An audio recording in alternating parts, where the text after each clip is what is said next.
One day, a massive amount of my mother-in-law's belongings arrived at my new home. It felt like her way of saying, "Once I send it over, it's your problem." We're going to live with my mom from now on.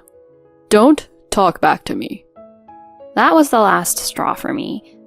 I absolutely refused to live with them. I was determined not to let them have their way and was set on showing them hell. My name is Lena, 31 years old.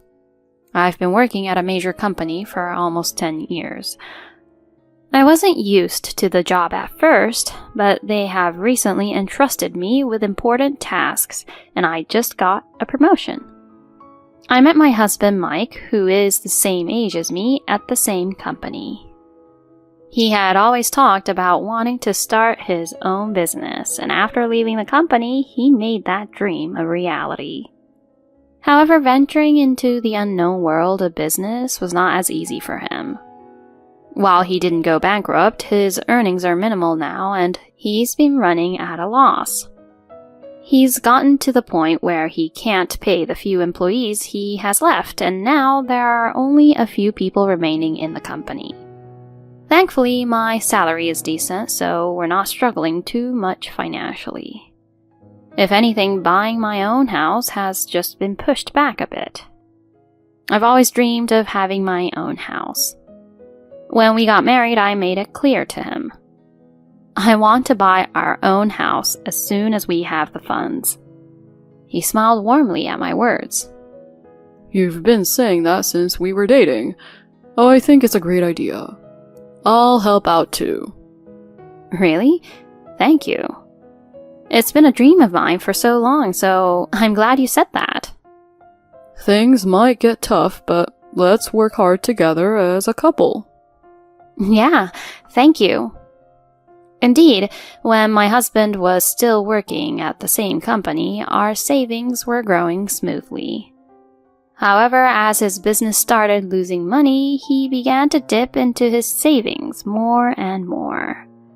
Eventually, he even had to use our joint savings. I ended up giving him half of it. By now, we should have had enough for our dream home. I wouldn't say it was entirely his fault, but we could have bought it a bit sooner than planned. That dissatisfaction was real. When our funds were halved, I was worried about what would happen. However, after saving diligently without touching my bonuses for a few years, I managed to save enough for our dream home by myself. I decided to share the good news with my husband right away. Mike, guess what? I finally saved up enough for our new home. Really? That's amazing. So, I was thinking about checking out some places and visiting construction companies soon. Maybe this Sunday? This Sunday? That won't work. Why not? I have the day off from work too. It's not that, it's my mom's birthday. I told you we were going to her place. Oh, right. Sorry, I forgot. He clicked his tongue and made a visibly displeased face. Forgetting your husband's mother's birthday, isn't that kind of bad? It's way more important than a house, right? Sorry, but I've really been working hard on this. I wanted to get started as soon as possible. I don't want to hear excuses. Forgetting my mom's birthday is unthinkable. You've got her present ready, right? Present? She's been wanting a new washing machine. You forgot already? A washing machine? Wait, are we supposed to buy it? Not we. You're buying it. You know I don't have an income right now. Are you being sarcastic? No, that's not what I meant. I tried to explain, but he continued to complain, yelling at me to act like a wife before storming out of the room. He is usually kind and a good person, but his attitude changes drastically when it comes to his mother. After his parents divorced, his mother raised him as a single mom with great effort. It seems his gratitude towards her manifests in this way. Knowing her son is on her side, she always boldly scolds me whenever I visit her. Frankly, I couldn't care less about celebrating the birthday of someone who believes me so openly. Though it would upset my husband, our new home is far more important to me. However, as his wife, his mother is family to me too. So, despite my preferences, I ended up celebrating her birthday reluctantly. A few days later, when we visited my mother-in-law, Iris, I wished her a happy birthday. So, anyway, where's my birthday present? I heard you wanted a new washing machine, but there are so many types. What? You haven't bought it yet? I thought I'd ask which one you'd prefer. Without hesitation, she said, Just buy the most expensive one. Excuse me? I said, just buy the most expensive one. I couldn't understand why I was being scolded while she yelled at me, turning red with anger. Mike tried to calm her down while telling me, You're really no good. You know, Mom loves expensive brands. Just buy the most expensive one. What? What's going on? It's not like I said I wouldn't buy it. If I had bought it without talking to them first, they would have complained about that too. As I stewed in my frustration, she sighed dramatically. Fine, just transfer $1,500 to my account. What? Didn't you hear me? $1,500. Since you didn't bring a present, you should at least do that. But last month, you said you were struggling with living expenses, so I already gave you $700. We have our own expenses, so $1,500 is a bit much. She got furious, turning red and yelling. What are you talking about? You're being supported by my son. You should have some leeway since Mike is taking care of everything. Well, that's not really... How can you be so obsessed with money? I heard from my son that you're planning to buy your own house. Yes, that's right. So you have the nerve to refuse me $1,500 when you can afford it? What a stingy daughter-in-law I have. I'm disappointed in you. Disappointed? Your son hasn't contributed to living expenses for years, and our current lifestyle is solely supported by my income.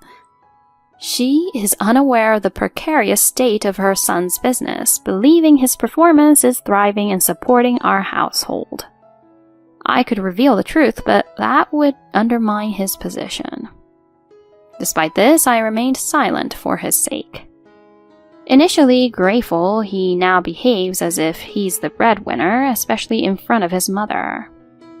Hey, Lena, my mom's struggling. Can't you chip in a bit?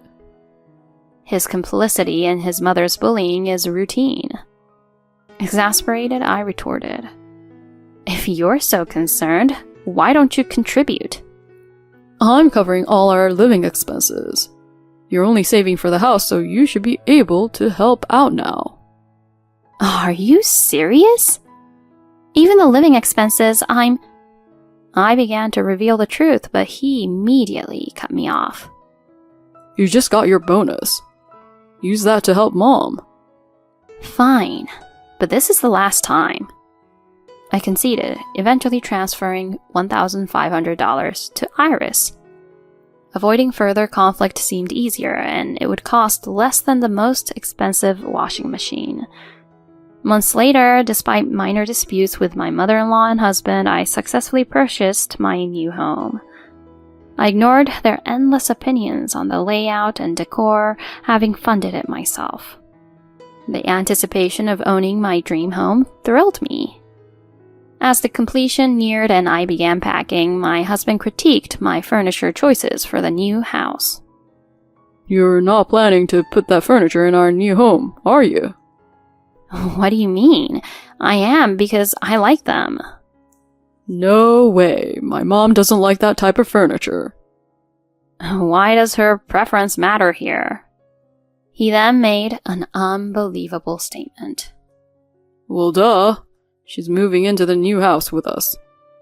Since you decided on the house's layout and decor, at least match the furniture to my mom's taste. Don't be too assertive. You're the wife. His absurd reasoning left me with a headache. What was he even talking about? I never agreed to live together. Before it was too late, I made my stance clear. What are you going on about? I have no intention of living with your mother. What? It's natural for a son to invite his mother to live with us in a new, spacious house. Stop it. I paid for everything. Shut up. I guess this will be the only way. He stormed out, then returned, brandishing a divorce paper. You know what this is? A divorce paper? What are you trying to do? I thought you wouldn't understand unless I was strict. I got this just in case. You'd be in trouble if I divorced you. His name was already filled in on the husband's section, apparently intending to use it as leverage. Thinking the threat of divorce would make me comply, his shallow tactics left me speechless. Mistaking my silence for defeat, he smugly added, Being divorced now would make you a divorcee. That'll ruin your reputation at work, especially after your recent promotion. What are you trying to say? You're the wife. Just quietly listen to me and my mom. I'll give you time to cool off until the moving day. Alright? My mom will live with us in the new home. Make sure there's a room for her. At that moment, my patience shattered. So if that's how you feel, do whatever you want. I'll make sure to settle this grudge. A week later, as I unpacked in silence, the doorbell rang. We'll start loading in the boxes now.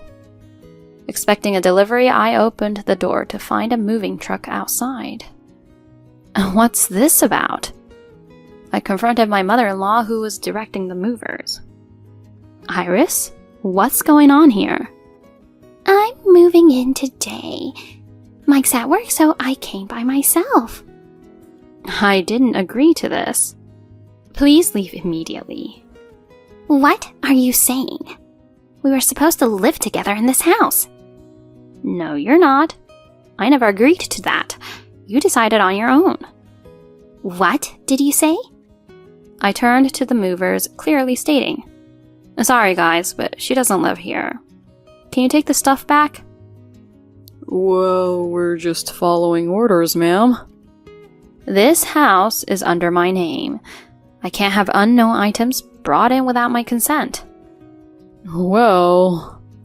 The movers hesitantly began to collect the items, prompting an enraged outburst from Iris. Hey, you! What do you think you're doing? Me? Who do you think you are, trying to move in without my permission? Of course I'm moving in. You're just the wife, don't talk back.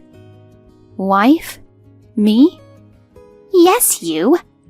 Just so you know, a mother-in-law's word is law. A daughter-in-law's belongings are mine. I'm single, though. Huh? Didn't you hear? I'm single. I divorced Mike recently. What? What are you talking about? That can't be. Mike never said anything. But your son was the one who presented me with the divorce papers, already filled out, which was actually quite helpful. Wait, this has to be a joke. And a divorce would only trouble you. How would you manage this house without his income? Oh, about that. Your son doesn't earn anything. That can't be.